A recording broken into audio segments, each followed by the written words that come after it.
When the world shut down, cities fell silent. Streets that once bustled with life became eerily empty, and the heartbeats of local economies, small businesses, were suddenly at risk. Storefronts that had served communities for generations faced an uncertain future. Their doors shuttered and their owners left wondering if they would ever reopen. In response, the government stepped forward with bold promises, vowing to keep small businesses afloat and ensure workers could still put food on the table. Leaders appeared on television, reassuring the public that help was on the way, and that no one would be left behind in this unprecedented crisis. Programs like the Paycheck Protection Program, or PPP, and economic injury, disaster loans, known as EIDL, were rolled out at record speed.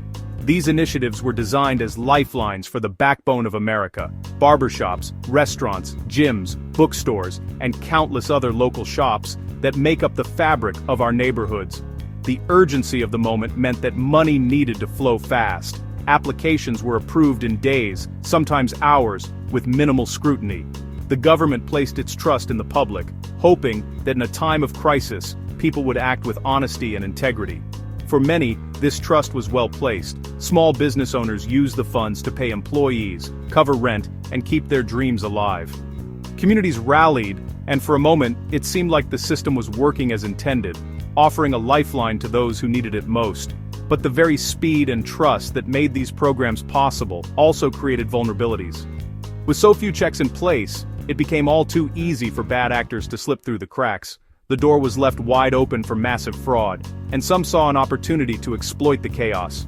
Across the country, individuals fabricated businesses out of thin air, inflated payrolls, and siphoned off billions of dollars meant for the most vulnerable. The very programs designed to save communities were, in some cases, turned into engines of greed and deception.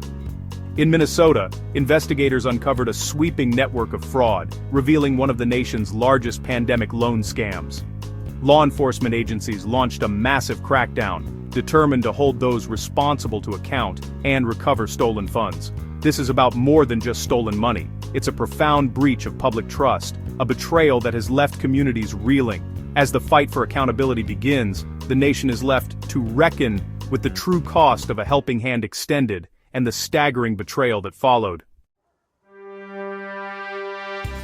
On January 1, 2026, the Small Business Administration took an unprecedented step, suspending nearly 7,000 Minnesota borrowers from its programs. This sweeping action sent shockwaves through the state's business community as entrepreneurs, small business owners, and local officials scrambled to understand the full scope of what had just happened. The move came after a months-long deep review by federal investigators who meticulously combed through thousands of loan applications and financial records. Their investigation flagged a staggering number of suspicious loans, raising red flags that could no longer be ignored. This was no routine audit, it was a targeted strike triggered by sophisticated data analysis that revealed alarming and unusual patterns in the loan data. Behind the scenes, teams of analysts pored over spreadsheets and digital records, searching for inconsistencies and signs of fraud that might otherwise have gone unnoticed. What they found was deeply troubling. Multiple businesses registered at the same address, reported revenues that seemed impossibly inflated, and a trail of questionable documents that didn't add up. These were not isolated incidents but widespread patterns that pointed to a coordinated effort to exploit the system. The SBA's swift action cut off these individuals and businesses from any future government aid, at least until their cases could be thoroughly investigated and resolved. For many, this meant an immediate halt to much-needed support, leaving them in financial limbo. Just days before the suspensions, the SBA had already taken another bold step, halting over $5.5 million in support for local resource partners. This move sent a clear message: the agency had lost confidence in Minnesota's ability to oversee its own programs, and drastic measures were now necessary. Administrator Kelly Loeffler didn't mince words when addressing the public. She called the fraud staggering, confirming that the scale of the problem was far greater than anyone had previously realized. Her statement underscored the seriousness of the situation and the urgent need for accountability. The suspensions are designed to prevent further losses to taxpayers and to protect the integrity of federal relief programs. By freezing these accounts, the SBA hopes to stop any additional fraudulent activity in its tracks. At the same time, the agency is blocking loan forgiveness for all those under suspicion, ensuring that no one benefits from ill-gotten gains while investigations are ongoing. For legitimate business owners caught in the crossfire, the coming months will be filled with uncertainty and scrutiny. This marks a critical turning point for Minnesota, a shift from crisis response to a new era of accountability and oversight. The message is clear: fraud will not be tolerated, and those responsible will be held to account. With federal investigators now on the ground and a growing stack of case files, the stage is set for a much larger, far-reaching investigation, one that could reshape how relief programs are managed in the future. To understand the fraud, you need to know the programs targeted. The PPP helped businesses keep workers on payroll, with loans forgiven if used for payroll, rent, or utilities. EIDL offered low-interest loans and advance grants up to $10,000, quick cash for struggling businesses. These features made the programs effective, but also easy targets for abuse. Fraudsters created fake companies, inflated payrolls, and submitted false documents to secure funds. In Minnesota, both programs were exploited on a massive scale. The result: money meant as a shield for the vulnerable became a tool for personal gain. The betrayal of these programs' intent is at the heart of the scandal. The numbers are staggering. 6,900 borrowers linked to 7,900 loans, many using multiple fake identities. Nearly $400 million in potentially fraudulent loans have been flagged in Minnesota alone. That's money that could have saved thousands of real businesses and jobs. Worse, another $430 million in PPP loans, some already forgiven, are also under suspicion. In total, over $800 million in loans are flagged as suspicious in Minnesota. This isn't a few bad actors. It's a systemic, widespread effort to defraud the government. The sheer volume highlights the challenge of balancing rapid aid with oversight. For taxpayers, these numbers are a sobering reminder of the cost of unchecked fraud. The SBA's response is swift and tough. 6,900 borrowers are now banned from all future SBA programs. The agency is moving to claw back funds, blocking forgiveness and demanding repayment with interest and penalties. Legal battles and asset seizures are on the horizon. Serious cases are being referred to federal law enforcement for criminal prosecution, potentially leading to prison time and hefty fines. The crackdown also targets the local support network, freezing $5.5 million in funding for Minnesota's SBA resource partners. The message is clear: oversight failures won't be tolerated. Until robust anti-fraud measures are in place, support funding remains frozen. The SBA is forcing a top-to-bottom review of how these programs are run. This investigation isn't isolated. It's part of a much larger web of criminal activity, intricately linked to other major fraud cases that have rocked Minnesota in recent years. Authorities have uncovered a pattern. The same individuals and organizations keep appearing in multiple cases, suggesting a coordinated effort that goes far beyond a single scam. At least $2.5 million in PPP and EIDL funds are directly tied to the notorious Feeding Our Future scandal, a case that shocked the community. Here, fake records and falsified paperwork were used to siphon money from a child nutrition program meant to help those in need. The scale of deception was staggering, with fraudulent documents submitted to government agencies in a calculated attempt to steal public funds.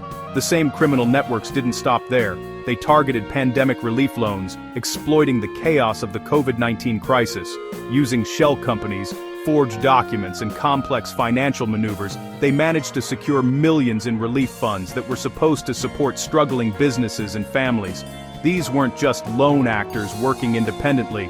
Instead, investigators have found evidence of highly organized groups with members playing specific roles, some creating fake paperwork, others laundering money, and still others recruiting new participants to expand the scheme. Their coordination allowed them to exploit multiple relief programs at once. The overlap between these cases reveals a sophisticated, well-organized effort to drain government funds on a massive scale. The connections between different frauds show just how deeply these criminal enterprises have embedded themselves in the system. As a result, Minnesota has become a focal point for federal investigators who are now working around the clock to dismantle these sprawling networks. Their efforts involve tracking financial transactions, interviewing witnesses, and coordinating with local law enforcement to bring those responsible to justice. The SBA's findings have provided crucial new leads, helping authorities map out the full extent of these operations. By analyzing loan data and uncovering hidden connections, investigators are gaining a broader understanding of how these criminal enterprises operate and adapt. The fight is now against entrenched organizations that have learned to exploit the most vulnerable in our communities. As law enforcement closes in, the hope is to not only bring the perpetrators to justice, but also to protect those who have been harmed by these far-reaching schemes. The scale of fraud has triggered a political firestorm in Minnesota. The SBA's public rebuke of Governor Walz's administration accuses state officials of failing to prevent or respond to the crisis. Funding for local SBA partners is frozen, signaling a vote of no confidence. The governor faces mounting pressure to explain what was known and what was done to stop the fraud. Critics cite the $800 million in flagged loans as evidence of systemic failure. Calls for legislative hearings and independent audits are growing. The stakes are high. This scandal is about more than money. It's about public trust and government accountability. Rebuilding that trust will be a long, difficult process for Minnesota's leaders.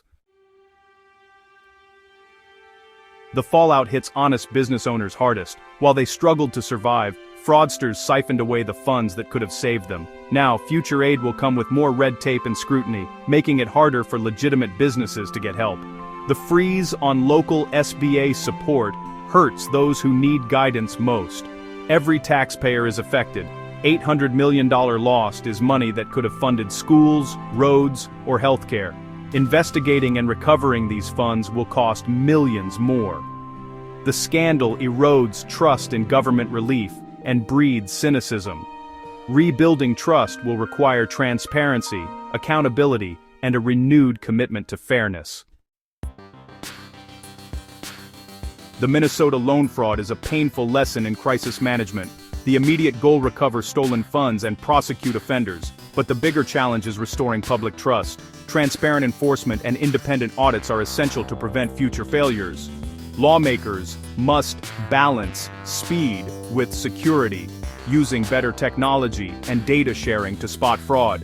The lessons from Minnesota should shape more resilient relief programs. This fight is about more than money. It's about fairness and the spirit of collective support. The road ahead is long, but it's crucial to ensure help reaches those who truly need it.